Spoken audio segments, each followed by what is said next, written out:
հաշվարկի արդյունքներն էլ եմ ասել։ Վահան Հովանիսյանը 3 ձայն, Վազգեն Մանուկյանը ձայն չի ստացել, Արման Մելիքյանը ձայն չի ստացել, Սերժ Սարգսյանը 709 ձայն, Տեր-Պետրոսյանը 376 ձայն։ Հիմա վերահաշվարկել են այսօր եւ արդեն կազմել են պաշտոնական արձանագրություն։ Այստեղ Սերժը ստացել էր ըստ այս արձանագրությամբ 709, վերահաշվարկից հետո պարզվել է 395։ Սա պաշտոնական փաստաթուղթ է։ Ուրեմն Սերժը մի ձայն գողացած է եղել Արտաշես Գերամյանից,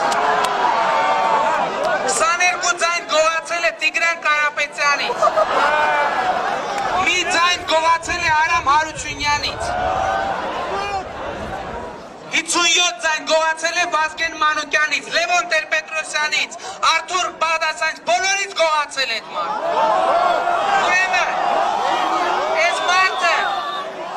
ախր գոնե բարոյականությունա պետք ունենալ, ախր այդ բովանդակ թեկնածուների 90%-ը քեզ էր ծառայում, գոնե իրանց ձայները մի գողացի։